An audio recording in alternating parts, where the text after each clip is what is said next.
What's up, queens? Welcome to the Female Dating Strategy Podcast, the meanest female-only podcast on the internet. I'm Ro. And I'm Savannah. And we're still a duo this week because Lilith is still not back yet. Yes. So people who are inquiring, she actually got injured. So we were not completely sure when she's coming back. She needed to just take some time off. So we thought, a couple of secrets of the FDS podcast. Sometimes we record these episodes back to back. So she hasn't been out as long as it's going to sound. Because we did a lot of these episodes in succession. Yeah, nothing nefarious is happening. She wasn't kicked out of the pod. She hasn't left the podcast. It's just she needed some time out. But we do really miss her. We miss our Buttercup, our left eye to our trio. Yeah, our Buttercup to our Bubbles and Blossom. Yeah, our left eye to our Chili and T-Boz. We do miss her. So yeah, that's where we're at with Lilith. So yes. So we're waiting on her whenever she's feeling better enough to come back to the pod. So yeah, Godspeed, sis. Let's get into the drama. Is love blind, Ro? Is it blind? I think it can be if you ask the right questions. What's that old oracle? You ask not the right questions, right?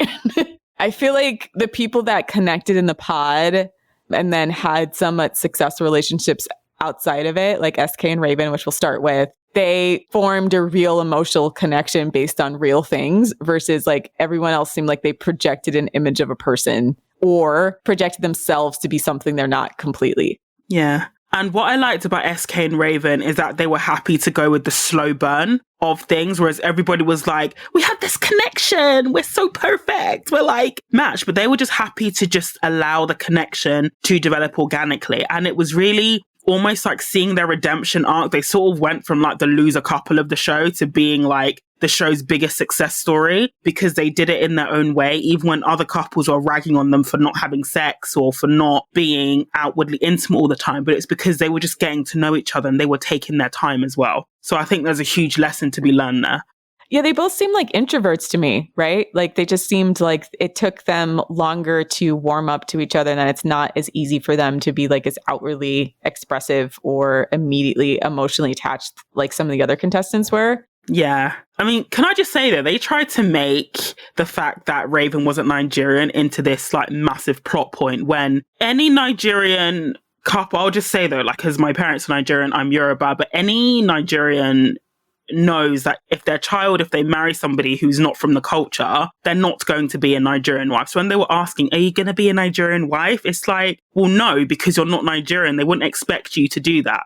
They know she's American. I'm not going to lie, that entire conversation. So there's a conversation with Raven had with the dressmaker, the wedding dressmaker, and then a quote family friend, and then SK's mom. And that entire conversation, knee jerk, pissed me off because, first of all, the family friend was extra messy. I felt like she came out, with that expectation, you need to cook for him and you have to conduct yourself in a certain way and pamper your man. And I was like, who is this Pink Misha berating Raven for one, not being Nigerian enough, but really, really invested in policing how she should be as a wife. It was just for drama purposes because even SK's mom, she wasn't saying anything like that. And they, Nigerians, they're not stupid. If they know if you're going to marry somebody like Raven, who is American, grew up in a white family, she's not going to be cooking rice and stew all the time. They know that. They're not stupid. They just tried to make it a plot point when it wasn't real. I can see why they went down that route because if you're not familiar with Nigerian culture, you'll think, yeah, they're really culturally incompatible. But the reality is, it's not a thing.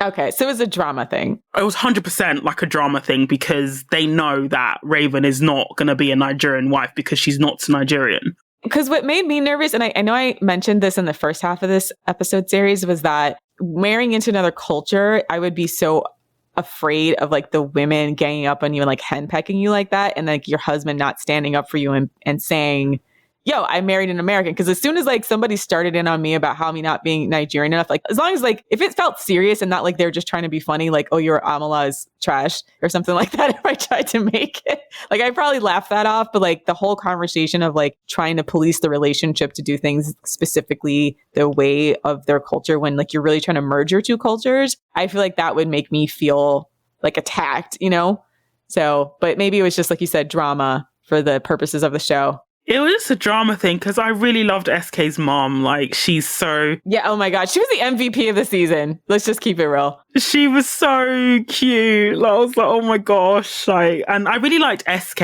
He really, really grew on me. I wasn't too sure of him at first. I'm not sure if he got the best edit. And I think even SK said that actually the whole thing about him going to Berkeley, him and Raven had discussed it at length in the pods, but they never showed that. And again, I just think they just used that as a drama point because SK and Raven didn't really have any drama. Like, they just seemed like two people who connected emotionally in the pods and were happy to take it slow. But they used the Berkeley thing and the fact that Raven wasn't Nigerian as a way to almost create artificial drama. That's why their story felt a bit stilted. But even SK said that they spoke about it at length in the pod, so Raven knew before she agreed to marry him that he had a full ride to Berkeley. But they never showed that bit. And so they didn't get a fair edit at all. Yeah, and they're still dating. Oh, so happy. So spoiler alert, SK says he said no at the altar, and all of them are claiming that they didn't know what they were going to say till they're standing up at the altar that very moment, which makes me... I don't believe that. I don't believe that either. There's probably some contractual incentive to going through with the entire rigmarole, and I don't know. And because the thing is, too, is like, how does production know who's going to be blindsided, right? Because like they must have to tell production at some point prior to them getting up to the stage, because otherwise... like, how would they know how to edit it? Because, like, basically, the production has to choose which person's going to be blindsided at the altar, because that's going to be based on, like, who says I do first. So, yeah. But, yeah, they are still dating. And, like, when you watch, like, unfurling of their relationship, because I rewatched, like, parts of the first half of the series, there's a part where they had really, really good communication because, like, Raven was saying that, like, there's, like, a block between them. And then SK responded to her and said, like, okay, I can feel that block between us, and I'm interested in going slowly and making sure we're both comfortable, like basically affirming her aspirations to take it slow and then like actually really get to know each other. And so it's like they acknowledge that things were a little awkward and then they talk through it. And then like eventually you could see like them slowly melting the ice between each other as they got to know each other. And then, you know, fireworks, right? Like they fully fell in love. So I appreciate like that kind of healthy communication being shown on the show.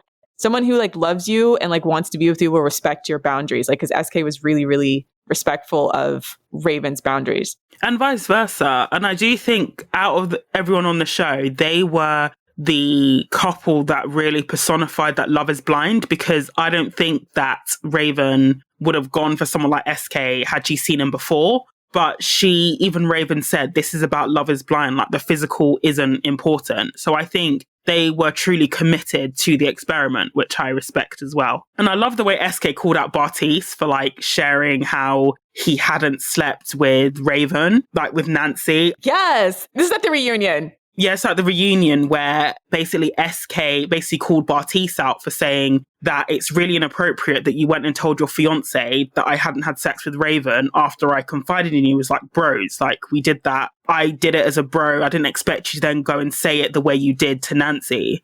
And I really like the way that he basically called Bartise out to the point where Bartise, he's always able to bullshit his way out of it. Even he just had to say, yeah, I'm sorry. Like, because he just looked so bad. And the way SK did it, I was like, oh, that's actually a really shitty thing to do to someone. Yeah. And not even just that, like clearly trying to flirt with Raven and everything, calling her a smoke show. Yeah. So he made Bartise look bad, which makes it. He did. Like SK straight up told him, like, you couldn't handle a bad bitch like I got. Like he said that in so many words, like in the classiest way possible. So yeah, I'm definitely rooting for SK and Raven. And like, yeah, SK's mom is just, she's amazing. You know, I don't like to get so emotionally invested, but I feel like at first I was really sad that SK said no. But then like when SK's mom came and hugged Raven, like that's when I like actually started crying a little bit. I'm like, oh my God. You could see she was upset. And like, I feel like her being upset because she was like so kind and warm. She's a good woman. I mean, considering she's like probably wife number 3 or 4, she's a good egg. Yeah, I just wish SK and Raven I don't really have any tea on them because and I'm really glad, like, did you see like Raven's online redemption arc where she was seen as the bitch for wanting, you know, him to pay half of her rent, but then she ended up with the best relationship. Yeah, and he is paying some of her bills. Like, I think she straight up was bragging about that on TikTok. So I feel like she did everything the correct FDS way. Oh, 100%. And I think SK, he would do it to make her happy, because he even said, like, he's invested in getting to know her the Raven way. Like, he would do it to make her happy. So all these, like, pick me saying she's being unreasonable, it's like, it's not unreasonable if the guy actually likes you. Right, exactly. Like policing women's standards down. You're not asking for too much if he likes you. It's not asking for a lot at all. Yeah, so she got everything I think was reasonable to get. And, you know, I respect the decision that they didn't get married right away, but they're doing their slow burn thing that seems like totally appropriate for them, you know? So hopefully everything works out for them. Alexa and Brennan. Initially, I was really excited about these two, but as the seasons went on, I was a bit like, nah, I'm not. What gave you the ick? Because I still like them, but I just got the impression, I mean, I don't know. Brennan just seems like he's all in, and I can see them working. Like, it seems like they kind of intuitively understand each other and have similar values. I mean, obviously, disclaimer on anything we say, obviously, a reality TV is edited and all that jazz, but I don't really like the way Alexa was like, oh, we're the best couple here. Because it's like, by what metric? By whose standards? I mean, yeah, you have obvious standards like Matt and Colleen and obvious car crashes, but it's just like, I don't know. I just sort of felt like even if the experiment was actually going the way it was intended to, it's not meant to be a competition. It's about each couple finding their own path. Like, just because you and Brennan are all over each other visibly, that doesn't necessarily mean that it's the best relationship. And I just found, like, when I met their families, when they were meeting each other's families, again, I just didn't see that. The commonality. Yeah, I'm still not entirely sure why they chose each other, if I'm being brutally honest. That's just me personally though. Watching it, because I did try to watch it again and pick out little things. It seemed like a lot of it had to do with both of them having like a very deep emotional commitment to their family and like liking similar things. And then, in the reunion, Alexa talks about a story about, she was saying that basically she got a sign from her grandmother because she was going to leave the pods. And then like she got a sign for her grandmother to stay one more day. And then like, that's, I think, when she ended up talking to Brennan and connecting with him. I feel like for whatever it is, like they definitely seem like they're actually both really emotionally invested in it.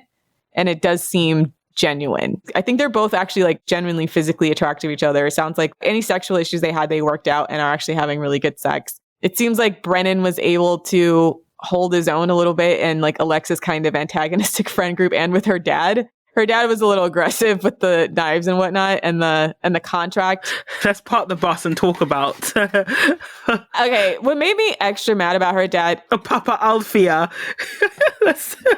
Listen, I don't know. I was irrationally angry at her dad smacking gum down the aisle.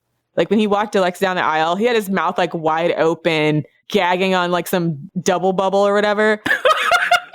That was so fucked up. Like, what the fuck? They just felt so tacky to me. I don't know. They seem like nouveau riche. So, okay, I don't know if I should spill this tea, but like there are some people on the Love is Blind subreddit who did some sleuthing, and apparently like Alexa's dad has an arrest record of some white collar crime arrest records and like simple, what sounds like fighting, like battery assault records. So I don't know what to make of that.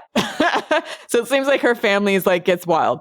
And I think she tried to impress that upon Brennan, but Brennan is also a guy that says he doesn't come from much. I mean, you could see them kind of emotionally connecting at some point. So I don't know. Personally, I feel like Brennan's all in, and if something happens, it's probably Alexa getting bored. Next couple. We're dipping into messy now. We're going to get messy. Now we're into messy. Everybody and their mama is apparently DMing Colleen, like sending her domestic violence helpline numbers. First of all, like the multiple fights about the situation between Colleen and Cole. Matt, like obviously in the first half of the series, like exploded on her about that. And then later he explodes on her again because allegedly she took a taxi after a night out and didn't come straight home. And he felt like she should have came straight home. And I'm not trying to get played. And, you know, like he's going off, right? I'm not trying to get played. You know what I'm saying? You know? And so I wanted to point out some really, really like huge red flags that were present even before the wedding. And then at the reunion, everybody was like everybody was commenting on like Colleen's like defeated body language, the fact that they don't live together.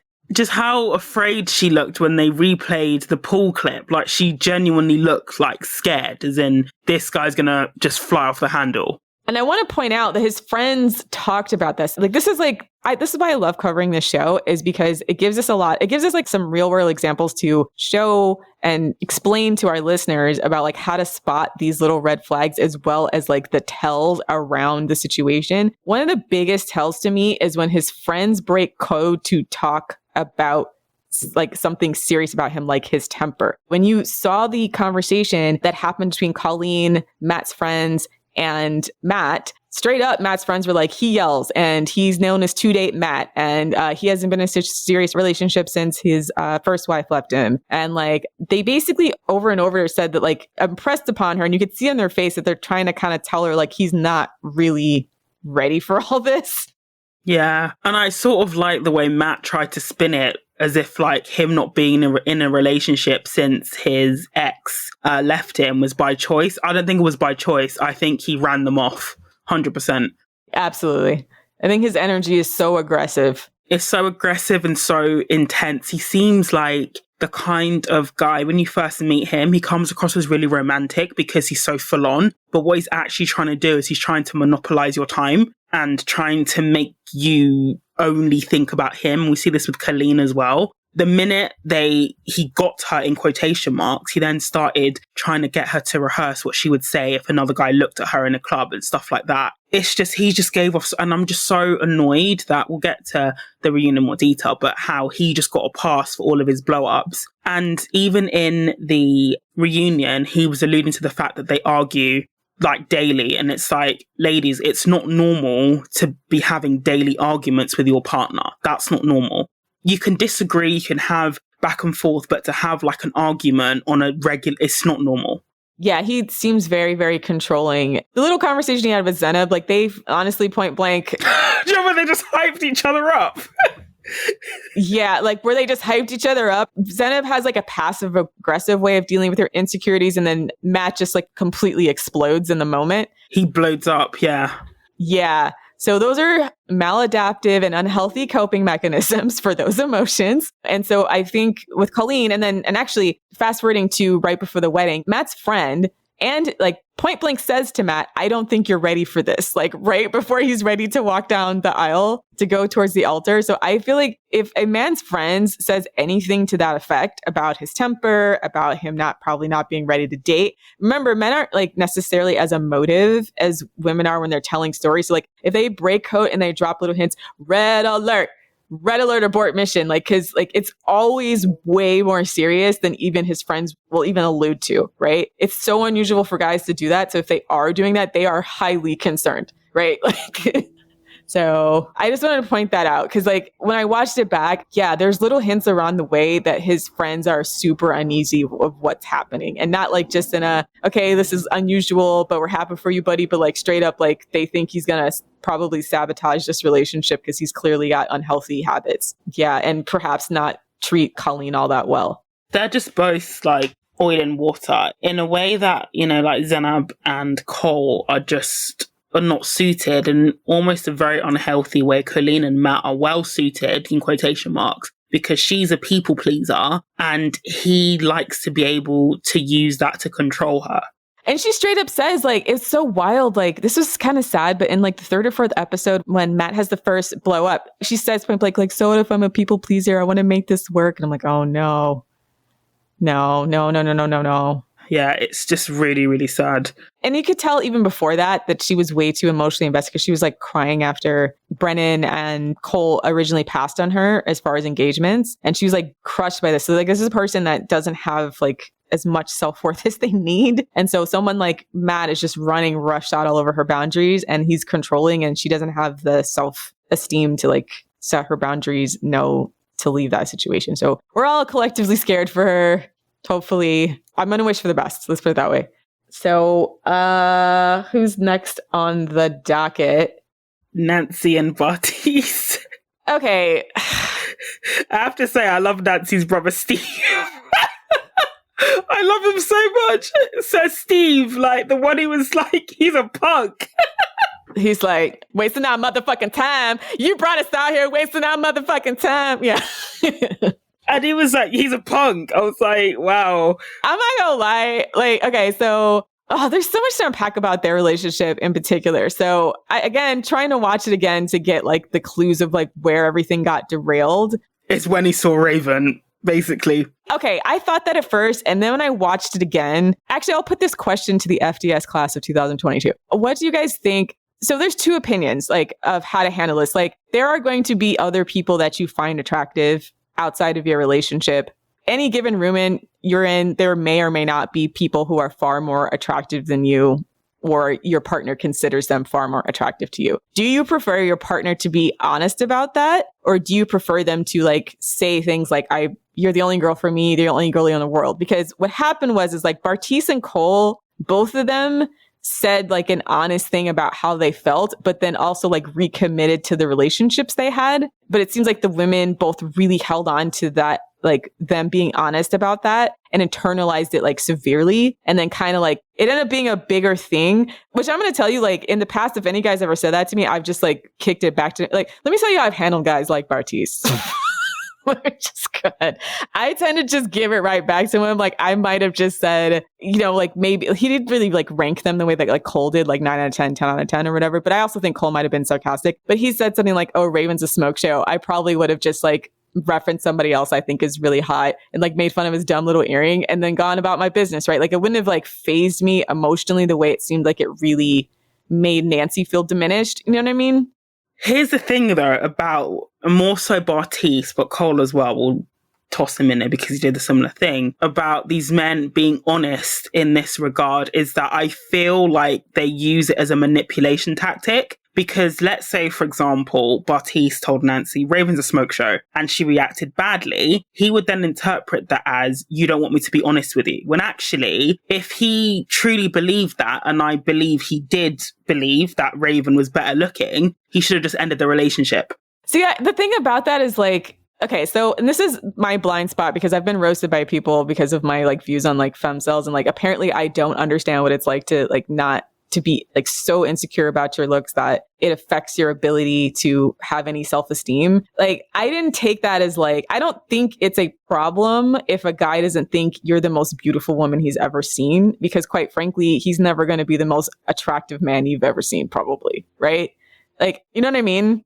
No, but it was the way that Bartise was saying it was very inappropriate, though. Really inappropriate. It's one thing to be like, oh, hey, that woman's hot and keep it moving. But he kept referencing, Ravens. He kept like that conversation I watched with my sister and her husband, and even they felt very uncomfortable, like watching it, because it's not appropriate to be saying, oh, she's a smoke show. She was wearing a tight dress. We look so good together. That was inappropriate. Yeah, that shit was whack. I was talking about the stuff he said to Nancy. Like the shit, okay, so that shit, that's the stuff that made him a villain. That's the one that made people like actively dislike him and say like, oh, well, if people saw us in a bar, people would come up to us and everything. Because it definitely like made it seem like he was putting himself in like Raven's league, perhaps prematurely. But I mean, he's not an unattractive man. Like I could see that being true for him, but it was a little bit weird to see someone who values that like out loud, right? Because it just seems like objectively shallow. Right? Like if you objectively value the wow factor and like, I want to go into a room and have everybody, all the eyes on me, like that is narcissistic, quite frankly. Like it comes across to people like very immature, and that like you're very much about like the image and like feeding your ego in that respect. But the second conversation with Nancy, like I said, I maybe split opinions about like, how do you handle or talk to your partner if you find someone else like attractive, right? Do you just like never mention it? Do you just like be honest? Like think when it was over the course of conversation of them talking about like how they felt about like the other people they were talking to in the pods, right? And like, what's her name? Nancy straight up said like, I'm glad I chose you. Like I wasn't interested in SK because SK was originally on one of her rotations. And then Bartise goes in, he's like, well, Raven's a smoke show, but I connected more emotionally to you, right? So it seems to me that even though he was like obviously very physically attracted to Raven, like he kind of doubled down that he was still more emotionally attracted to Nancy, right? Like that he was more interested in her as like a whole person. So that's why when I listened to it, when I watched it like back, the shit that made him a villain was really like super egotistical shit. But like, how do you communicate? Like, do you think it's bad to communicate to your partner if you find anybody else like attractive? Because like, those are the things that both the women were the most mad at. I don't think it's bad, but the way Cole and Bartise did it was inappropriate. So there's another part like where later Nancy asked Bartise like, oh, you know, when I started to hang out with Raven, her personality is way more reserved, way more quiet, or like, I don't know exactly what she says, but she makes the comment that like Raven's personality is the opposite of hers. And you can tell that like Raven and Nancy, even prior to them both kind of going for Bartise in the pods, that their personalities did not mesh well at all. In fact, they had kind of not like nasty things to say about each other, but it was kind of clear that they wouldn't be friends into each other. They wouldn't be friends. So Nancy asked Bartise, I'm really surprised that you connected emotionally with Raven, considering like she's very, very different from me. And then Bartise tells her, like, he's like, you know, when I was talking to Raven, I broke things off with her because I kept thinking about you, that I'm much more connected with your energy. And with like Raven, it felt like a struggle. With your energy, it felt like we built on each other, that like they matched personality wise, and that he went on based on his gut instinct, right? And then like even Raven admitted like when she mutually broke up with Bartise that like she liked SK more because SK was chiller. He was more her speed, that like she wasn't going to stand around and like feed Bartise's ego all day. Bartise clearly needs. Whereas like Nancy's more friendly and like doesn't mind boosting her man a little bit, etc. So like Bartise in that moment like validated why he chose Nancy over Raven and seemed to be like all in on that, even though he was like clearly attracted to Raven. When I watched the whole series again, it's kind of tough because it was like they released the first half and then the second half, so it seems a bit disjointed. But like watching the series again, it seems like he got the ick like sometime after like Nancy met Bartise's parents. So I actually feel like the deal breaker actually happened after. Do you know what? I think Nancy was always a consolation prize for Bartise, because even in the pods, when he rejected, in quotation marks, Raven, I don't think he wanted it to be over, but Raven was just like, yep, I agree. He wasn't expecting that. I just think she was always, and then when he saw Raven in person, that was just the nail in the coffin. And then everything else, the abortion, stuff like that, that was just a way out for him. I'm going to take a different opinion only because I think that the real out, like I think he was probably going to try, and the real out is like he got the ick somewhere after the conversation, somewhere in between their very real conversations about abortion, either the one before they met their parents, either him meeting her parents and her family, and then him meeting his family. Like Bartise makes the comment like his sister's not sold on Nancy. So maybe his parents made a commentary on her that like maybe put him off her, etc. And then also, yeah, like she doesn't fit like his now like inflated egos. Like maybe his inflated ego of the image that he wanted for himself, like she wasn't Raven. So then like that part of his ego wasn't going to be satisfied. But I didn't get the impression that it was totally just that I think it actually was later that it like completely imploded. But okay. Watching the post-show interviews, because a lot of people were making fun of Nancy and like calling her pick-me and saying like why after Bartise said he wasn't like attracted to, which he doesn't say, by the way. I'm trying to figure out like when he says like straight up not attracted to. It seemed like the time he said he wasn't attracted to her was like after like he got the ick and didn't want to have sex as much because he felt like something wasn't working with them emotionally. I think it's more like you didn't have to say it explicitly, like it was obvious. To me, when I watched it again, it wasn't obvious until after like they started meeting the folks and shit. Like it seemed like they were actually still physically intimate and everything and like all over each other. And then Nancy makes the point that like he's not kissing me on the forehead anymore. Like he at some point stops all the affection. So like what happened between them being in Malibu, them being in the apartments, and then them meeting her folks and having that conversation abortion and him meeting her folks that completely deaded that situation. I think for me, it was obvious when I saw the way he spoke about Raven and how his eyes basically lit up when talking about her physically, and just how he never looked that way when speaking about Nancy, and that he always had this like long convoluted speech about why he chose Nancy, sort of talking a lot but not really saying anything. I think her brothers even picked up on that as well. It's like when he went to go and see her family, and I think it was like Steve, when they asked him, okay, why my sister? And Bartise gave his usual long-winded answer that's not really, doesn't have much substance. And even like Steve was like, you've not really said anything though. Yeah. So Bartise is one of those people, like he goes on these like long, like when he's not that passionate about something, or if he doesn't know something, he'll go on this really long convoluted way to try and mask the fact that he's not saying anything of substance. So when I listened to it back, like I actually think he just has like a really like aggressive, I don't say aggressive, but like consulting-y type of way of speaking.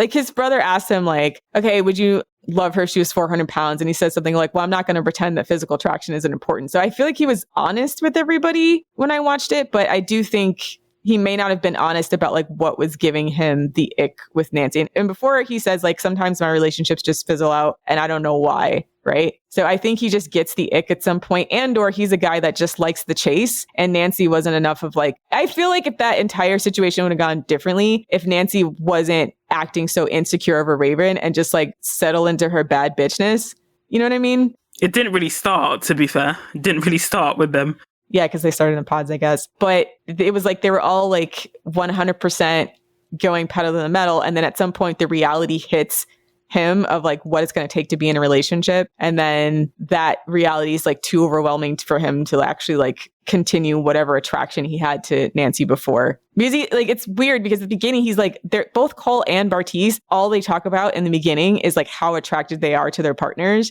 And at some point that changes. But I don't know if it was like directly the result of seeing the other women the way that I think it's people are like pushing for. But anyways, okay, so the other piece of tea that came out in the post-show interviews, and this came both from Nancy and Bartise's mouth, this was confirmed, that Nancy said that she told Bartise like 2 weeks before the scheduled wedding date that she was going to say no. And then Bartise decided for whatever reason that he felt like, you know what, I want to fall back in love with that girl in the pods, and I'm going to try extra hard to fall back in love with her and show that she can love me. And that's when he started doing like the forever bracelet, etc., and like really, really future faking. So Nancy says like straight up, like the reason why I said yes at the altar is because I told him I was going to say no. And then for the last 2 weeks, he was talking about all the things we were going to do. Like we were actually planning for our life post show. He said he wanted to like recommit to this relationship. And then he sent her that shot right before the wedding that says, let's do the damn thing. And Bartise even admitted, he's like, you know what? I feel like in hindsight, I can see how me sending her that shot like misconstrued my intentions. Now, here's a mystery question to me. Why did he like decide to like recommit to this relationship 2 weeks after Nancy already was pretty much done? Was it a production decision? Was it like, I need to manipulate the situation so I don't look like a bad guy? I don't want to be embarrassed and turned down at the altar. Because the other tea is that Bartise and apparently Shane from season 2 are going to be on some Netflix spin-off dating show. So it could be as much of a like production decision as well as his decision, or like a collective set of factors that's like, it's in my best interest to string this along all the way to the altar and blindside Nancy. So Nancy in the reunion said very clearly, she's like, love is blindsided. Like I thought Bartise was going to say yes based on all these additional factors that happened after I already gave him an out and told him I was going to say no. So Bartise like basically future faked, laid it on thick, love bombed her for the last 2 weeks and then hyped her up and then kind of dragged her down at the altar, which is probably like what her family was reacting to too. So the question is why? Like it was kind of a crappy thing to do. And I'm like, it could be equally his parts of like trying to change the narrative so he looks good, or a production decision pushing them that way. And that's like the big question mark to me that I wish there was enough tea to get answered. But yeah.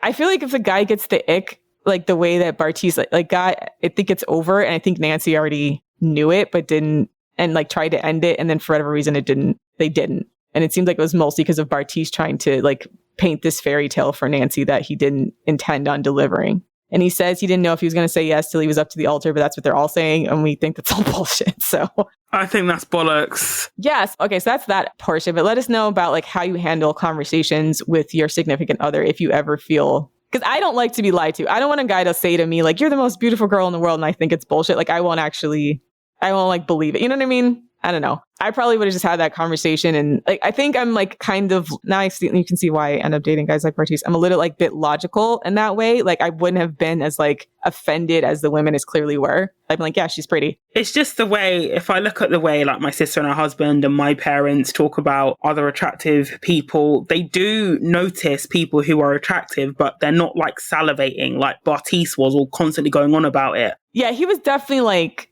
his body language during the meet and greet was like very attentive to her. And what Nancy said during the reunion, I thought was very on point, where she says like, it seems like the guys, they still after the pods wanted to go entertain or talk to the women that they turned down. But all the women thought after they got engaged, we're engaged, don't talk to those other guys. It seemed like what happened was like, Bartise and Cole like wanted that closure, and the women got highly offended.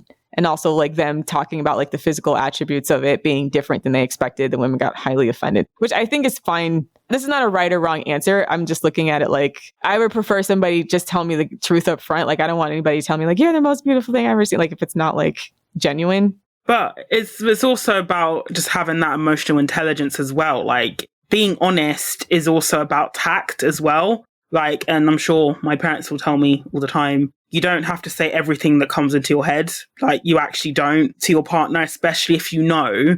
And, you know, Bartise and Cole especially, they would have known that saying that is going to bring about some sort of reaction in their partner.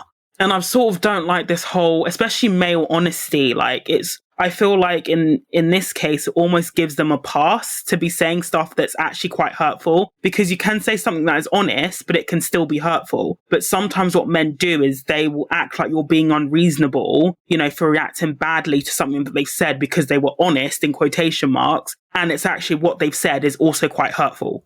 Yeah. Okay. So I guess this is the split in the fan base of like whether or not you think Cole and Bartise were intentionally trying to be hurtful. I think they just have diarrhea of the fucking mouth and just, you know, like. I don't think they were being intentionally hurtful. But again, this is where I think their age might come into it. And this is where emotional maturity comes into it as well. Like you can be honest, but you also need to have diplomacy and tact as well. And they just didn't have it. Yeah. Fair point. So who is next up on the docket? Zanab and Cole.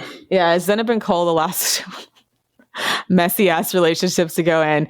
I'm just gonna, I hate to defend Cole because he's a scrote in his own right, but I don't think it was fair that he was made the villain of the reunion program, because he was immature, silly, inconsiderate, but he wasn't the worst guy on there. And I think that his biggest problem was that him and Zanab were just not compatible. Like they were, I think if he'd been with anybody else, it might have had a better outcome, but they were just two people who were just woefully unsuited to each other. And their relationship turned really toxic as a result. Okay, once again, this is what communication issues. This is the communication issues I noticed watching Cole and Zanab, watching it back and then understanding how the entire thing ended up. So at the beginning, there are so many times where Zanab like talks down on her. Like, this is way before they meet Colleen, right? Zanab talks about she doesn't look cute without her lashes. She has to wear a mouthguard to bed. She basically keeps fishing for compliments like, oh, I look like a scary monster without my makeup on, et cetera, et cetera. And Cole like either completely ignores her or kind of teases her about it. And it seems like that feedback, instead of him like, or sometimes he does tell her she's beautiful, but other times he like either like ignores it or like teases her a little bit. It's like she's constantly fishing and putting these like little insecurities out there. And then like he's not catching all of them and just kind of like trying to have to talk to her and like push past her insecurities. Like there's a scene that I thought was pretty much a summation of their relationship where they're in the pool and it's like the first night they've been together. And like within like a minute or two, Zanab's like, I don't like myself without my eyebrows. And like, she's talking about like all these physical attributes she doesn't like about herself. And then Cole's like, I'm actually bored of this conversation. Can we talk about, and he starts talking about like gorillas or some shit, like something totally unrelated, right?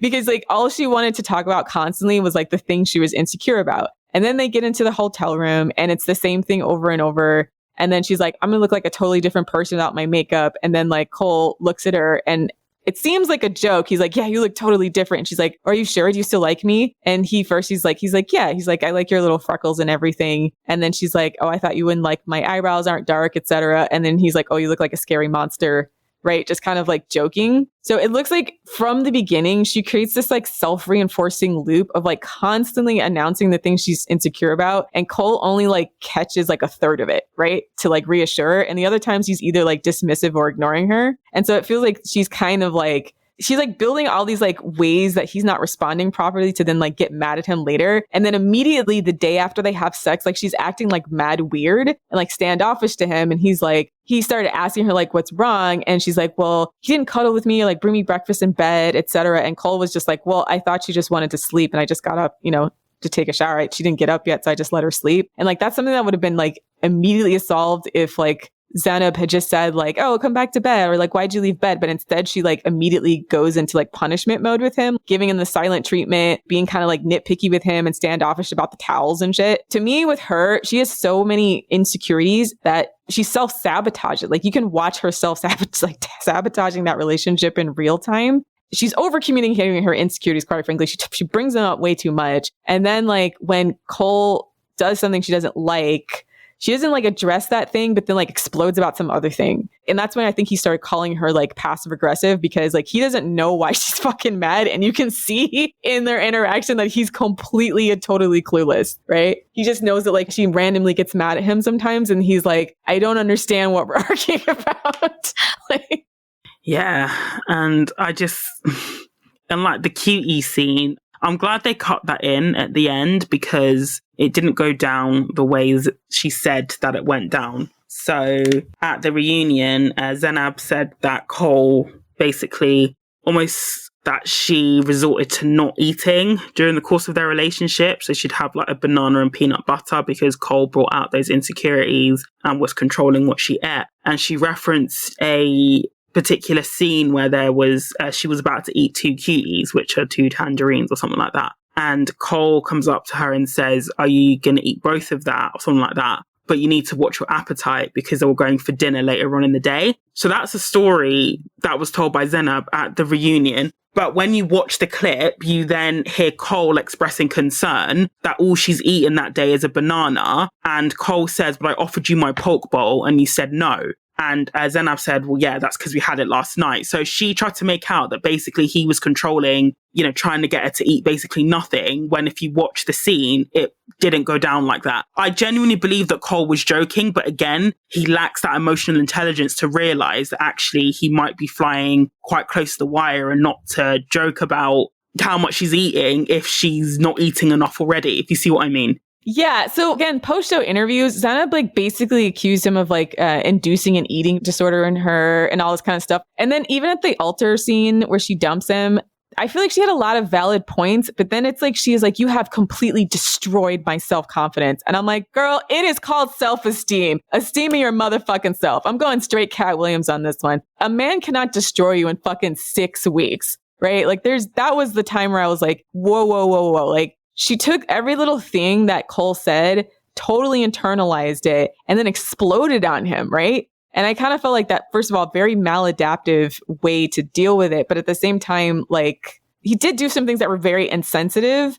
but the way that she handled them sabotaged everything. And it actually did seem like Cole, every single step of the way, was trying to reaffirm that he was in love with her and still wanted to marry her. And what was interesting about it was like, even things that were about him, she like extremely internalized. And her stepmother mentioned that, like, when they were having the conversation at the stepmom's house about why Cole's parents didn't want to be involved in the Love is Blind, like didn't want to come and like be interviewed, etc. He was talking about like, I come from a super Christian family. They have a very rigid way of doing things. I'm very disappointed in them. And he's revealing that like he's emotionally affected by the fact that his family's not backing him up on his choices here. And then like the stepmom's like, Zanab will see that and be like, oh, they don't like me because of my race, and they don't like me because I'm too fat, or they don't like me because of this. And then like, she's like, oh, she'll go on a tangent, she'll go down that road. And like Cole the entire time says, it's not you, it's my family and my relationship. But like Zanab internalizes everything and then like gets mad at him. And so he's confused because he doesn't even know that him just expressing what he's saying is triggering her as much as it is, right? So it's hard to talk about that because I feel now she's like the villain, the post-show villain, because she completely blew that situation out of the water. I have no doubt that like in her mind, because she's so insecure, all of those little things like accumulated to the point where like it's like worse and worse in her head every time she tells it. And you could see like her and Matt when they had that little like powwow where they were like, this happened when she talked to Cole and this happened when he talked to Colleen. They like escalated into this like big ball of frenzy of explosive anger. That's the way they've been handling that. And like that's just like it made them seem like a villain because it seemed like the way that she unloaded on Cole was like excessive force, right? To the point where people started to feel sympathetic for Cole because he looked clearly crushed that like first of all she told him no, and then in the post show like he was really, really confused why she doesn't even like him, Yeah, I mean, I think going back to what you said earlier, I think a man can, if you're stuck with the wrong sort of guy, they can absolutely like level you in 6 weeks. That wasn't, but I think with that speech, it gave the impression that all her insecurities started with Cole and they were there at the very beginning of their relationship. And this is why I say they were just completely unsuited to each other. They just brought out the worst in each other in the worst possible way. Yeah, he needs to grow. I mean, he is like 6 years younger than her. So it's not that like, he has so many scrote characteristics. He's not clean. He doesn't cook that well. He said he has diarrhea of the mouth. He clearly doesn't have his like emotional development put together yet. All those things are things he definitely needs to take care of to be a much better partner. So I don't think anybody's like arguing that Cole was some kind of great catch or anything at the time. But I feel like the way that she made him the source of all of her problems is like a very maladaptive way to cope with your insecurity. So I think that's why everyone's kind of reacting poorly to the cutie scene with her in it. Like you can't really be like, you quite literally made me starve myself. And then there's a video of him like offering you a poke bowl and being like, why aren't you eating? You know? And then the comments about her being bipolar, that was also, again, bad way to describe what was happening and bad emotional intelligence. I think he was trying to figure out like what she was getting triggered by, because again, when you watch it, she's constantly getting triggered and he's very confused about like what he's doing that's making her go off like that, because it doesn't make sense to him, right? Because he's like, I love you, I'm committed to you. He's like, and he even says to her like, yeah, I find Colleen attractive, but like as far as our personalities go, they don't mesh. So like even after he talked about it, he was like, he didn't see a future with Colleen, and he reaffirms like multiple times that he sees a future with Zanab. Like he's all in on Zanab. He's willing to fight with his parents over her. He visited her folks. They're planning the future. So it did seem like Cole was going to say yes at the altar and was kind of blindsided by, once again, which I think is probably a production decision for Zanab to withhold that she was going to dump Cole at the altar, right? So I don't know. It sucks because Nick and Vanessa are such terrible hosts that they don't ask these very basic questions. They're awful. She just seemed like she had once like she was triggered, all she did was like display like contempt for him all the time. And then that contempt absolutely like exploded at the wedding and then at the reunion. She's like, I still love him, but this, and this, and this, and this, and this. And I'm like, I don't think you like him. I feel like for whatever reason, desperate for his approval. And ironically, he seems like actually kind of desperate for your approval too, because he keeps trying despite the fact like you're constantly making fun of like literally everything he does. And for whatever reason, again, I don't know if it was a production thing, like she basically decided that she hates his guts and I don't know, went into the dramatics. And then, I mean, I don't know. Then there's the story about the like him making out with some other girl and we don't know if that's true or not, or like what happened. I'm going to give her the benefit of the doubt that maybe that's true, but like Cole's flat out denying that's true. But then again, it's like, you've seen her just like make huge mountains out of nothing, like big nothing burgers that a lot of people are like, I bet it was not what you're saying completely. So anyways, this is not an attack on Zanab. It's just like, if you're watching someone self-sabotage in real time because of their insecurities, watch Zanab. Because that was brutal to watch. That's the time where you have to work on yourself to be like a quote high value woman, but like put yourself in a place where you have comfortable self-esteem so that you're not exploding on the people who are actually trying, even if they're not perfect, you know? I'm not saying she should have stayed with Cole because, like I said, filthy, low emotional intelligence. Like all those things are true about him. She definitely should have dumped his ass. And I think he definitely deserved part of the roast she gave him. But like the eating disorder and all this other shit, I was like, this is like, he's such a garden variety white dude. Like, why are you giving him this much power? You know what I mean? Like she gave him that power. Yeah, this is the thing. Especially after I've seen that toilet, I'd have been like, anything you say is just not fucking flies in his toilet. I would have been like, anything you say is just not even worth risk. Well, I would have like bailed at that moment. But if I continued, anything you say is just, yeah. Yeah, bro has flies in his toilet. Like, what are you doing? Do you know what I mean? Like, and this is the thing, this is part of it as well. And I feel like it's unfortunate that so many women almost fall into this idea of just giving the opinions of men way too much weight, assigning, you know, way too much worth to the average scrote's opinion when even to some degree, even they know they ain't shit. So why should you think that what they're saying is gospel just because they're saying it? I feel like if she had dumped him and just said, this isn't good enough for me, like he wouldn't have liked it. But I think it seemed like what emotionally destroyed him was her saying that you destroyed me, right? Like that's the thing that seemed like that was the thing that had him crying at the end. That like he felt, and he, you know, apologized a bunch of times because I think he felt like, because it did seem like he actually did fall in love with her. And then like he feels really bad that like for whatever reason, he made her feel like that. So I don't think he's a sociopath trying to control like what she was eating. You know what I mean? Like he's crying over that either. So they just left me with the ick. And I feel like it's almost entirely Nick and Vanessa's fault for being terrible hosts and not being able to rein in like that ambush of Cole. Yeah, especially when there were more deserving, like especially when Bartise and Matt were sitting there. When Bartise and Matt were sitting right there. But also, I think that's why Bartise kept quiet, because he didn't want the aim to turn on him. Well, Raven said that like they did roast Bartise, but none of it was used. And once again, I think that's a production decision because Bartise is going to be in on another show. So that's where I'm saying I feel they basically gave Shane a good edit in the After the Altar thing too, after he was like, basically everybody was asking if he was on drugs half the season because they're going to use them again on another show. So I think that's why I'm like big question mark about like Bartise's motives and what happened between him and Nancy, because I think a lot of that was probably influenced by production and they can't talk about it. But I feel like that was heavier than the other seasons. Doesn't it feel that way? I just think the people were more dysfunctional this season. Way more. And the pairings were just more dysfunctional. Maybe it was just like the contestants themselves were like high emotional. Like their emotions were really, really high compared to last season and the season before. Everybody reacted poorly to everything that was going on.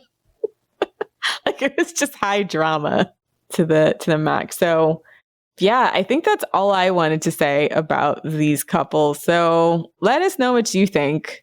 Yeah, especially about like how to have conversations about attractiveness. Because like I definitely hear what you guys are saying about that, but I'm telling you, like I would have just said some shit back. But it just wouldn't have fazed me as much because I don't feel crushed if a guy is not like gushing over the way I look constantly. It doesn't like emotionally affect me either way. Yeah, and I think that's fine. Everyone has their boundaries, but it's just if you know you're with a woman who it would hurt if you said that, then that's where your emotional intelligence and tact comes in. Yeah, true that. Okay. Check us out. Talk about this episode on thefemaledatingstrategy.com/forum. Also, check out our weekly bonus content on patreon.com/thefemaledatingstrategy. Roast is Groat. Thanksgiving roast is next week. Kind of excited about that one. And check us out on Twitter @femdatstrat and our Instagram @_thefemaledatingstrategy. Thanks for listening, queens. And for all you scroats out there, I'm not trying to get played. See you next week. Die mad.